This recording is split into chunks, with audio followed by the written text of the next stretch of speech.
বছর ধরে শেখ হাসিনা প্রতিশোধের রাজনীতি করেছেন, প্রতিশোধ নিয়েছেন আমার বাংলার তাওহীদি জনতার বিরুদ্ধে, প্রতিশোধ নিয়েছেন বাংলার স্বাধীনতাকামী মুক্তিকামী জনতার বিরুদ্ধে, প্রতিশোধ নিয়েছেন বাংলাদেশের ছাত্র জনতার বিরুদ্ধে, প্রতিশোধ নিয়েছেন এদেশের হেফাজতে ইসলামের লক্ষ লক্ষ নিরপরাধ মানুষের বিরুদ্ধে। যদি সেখান থেকে বসে বাংলাদেশের স্বাধীনতার উপর কোনো হস্তক্ষেপ করার চেষ্টা করা হয়, তাহলে বাংলাদেশের মাটিতে ভারতীয় দূতাবাস থাকতে পারবে না।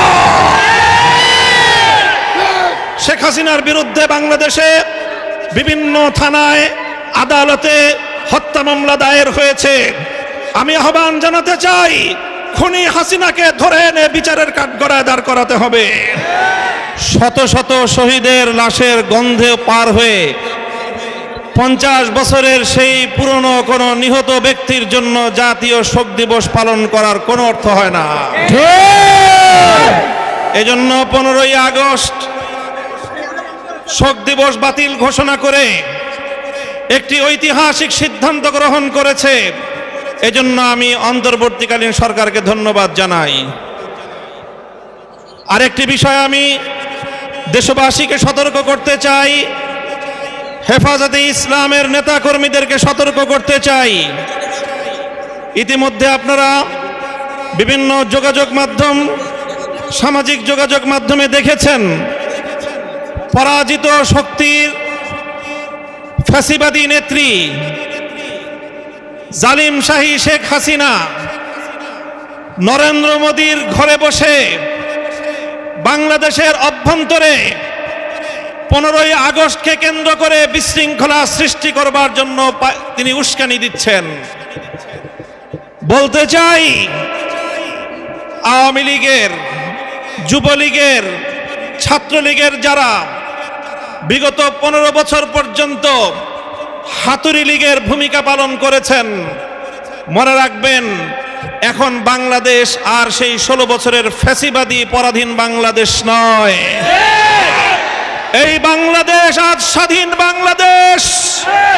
ছাত্র জনতার এক সাগর রক্তের বিনিময়ে অর্জিত এই স্বাধীন বাংলাদেশে যদি 15ই আগস্টকে কেন্দ্র করে কোন নৈরাজ্য সৃষ্টির পায়তারা করা হয়, সারা বাংলাদেশে তাদেরকে প্রতিরোধ করা হবে, প্রতিরোধ করা হবে।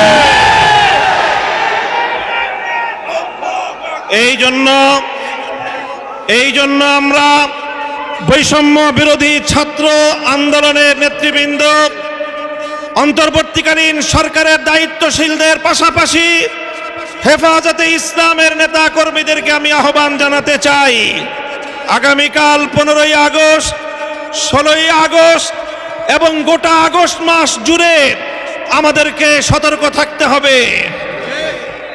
কারণ মনে রাখবেন, আওয়ামী লীগের রাজনীতি হলো প্রতিহিংসার রাজনীতি। 1975 সালে 3.5 বছরের অপশাসনের যুগে শেখ মুজিবুর রহমান সাহেব নির্বিচারে এদেশের 30,000 যুবককে হত্যা করেছিল। এদেশের বাকশাল কায়েম করার মধ্য দিয়ে মানুষের সকল অধিকারগুলো তিনি হরণ করেছিলেন। অধিকার হারা মানুষ তখন তারা ক্ষুব্ধ হয়ে ধানমন্ডির 32 নম্বর বাড়িতে অভ্যুত্থান পরিচালনা করেছিল। তখন এই শেখ হাসিনা ঘোষণা দিয়েছিল যে জাতি তার বাবাকে হত্যা করেছে তিনি সেই জাতির কাছ থেকে প্রতিশোধ গ্রহণ করবেন। বিগত 45 বছর ধরে শেখ হাসিনা প্রতিশোধের রাজনীতি করেছেন, প্রতিশোধ নিয়েছেন আমার বাংলার তাওহীদি জনতার বিরুদ্ধে, প্রতিশোধ নিয়েছেন বাংলার স্বাধীনতাকামী মুক্তিকামী জনতার বিরুদ্ধে, প্রতিশোধ নিয়েছেন বাংলাদেশের ছাত্র জনতার বিরুদ্ধে, প্রতিশোধ নিয়েছেন এদেশের হেফাজতে ইসলামের লক্ষ লক্ষ নিরপরাধ মানুষের বিরুদ্ধে। তিনি একজন খুনির নেশায় মাতাল, খুনের নেশায় মাতাল। আপনারা লক্ষ্য করে থাকবেন, যারা মাতাল হয়, মদখোর হয়, তারা সারাদিন যে যেখানে থাকে, দিন শেষে রাতের বেলায় সব মাতালগুলো একসাথে হয়ে মদ্যপান করে মাতলামি করে। বর্তমান পৃথিবীতে বড় বড় খুনের নেশায় মাতাল আছে। 1 নম্বর বিনয়ামিন নেতানিয়াহু, 2 নম্বর ভারতের গুজরাটের কসাই নরেন্দ্র মোদী, 3 নম্বর বাংলাদেশের বিদায়ী ফ্যাসিবাদী শেখ হাসিনা। এই শেখ হাসিনা এখন গিয়ে খুনের নেশায় মাতাল হয়ে নরেন্দ্র মোদীর সাথে আখড়া করেছে।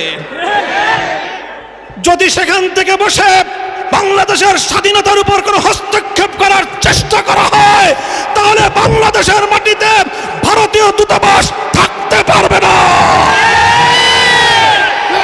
শেখ হাসিনার বিরুদ্ধে বাংলাদেশে বিভিন্ন থানায় আদালতে হত্যা মামলা দায়ের হয়েছে। আমি আহ্বান জানাতে চাই, খুনি হাসিনাকে ধরে এনে বিচারের কাঠগড়ায় দাঁড় করাতে হবে। প্রিয় সাথী ও বন্ধুগণ, বক্তব্য শেষ। ইনশাআল্লাহ বিগত দিনে যেভাবে আমরা রক্ত দিয়েছি পিলখানায়, যেভাবে আমরা রক্ত দিয়েছি শাপলা চত্বরে, যেভাবে আমরা রক্ত দিয়েছি মোদী বিরোধী আন্দোলনে হাটহাজারীতে, যেভাবে রক্ত দিয়েছি আমরা মোদী বিরোধী আন্দোলনে ব্রাহ্মণবাড়িয়ায়, ঠিক আগামী দিনে দেশের স্বাধীনতা রক্ষার জন্য, ইসলামের হেফাজতের জন্য যদি আবার রক্ত দেওয়ার প্রয়োজন হয়, স্বাধীনতার ঝান্ডা নিয়ে রক্ত দেওয়ার জন্য প্রস্তুত থাকবে কারা?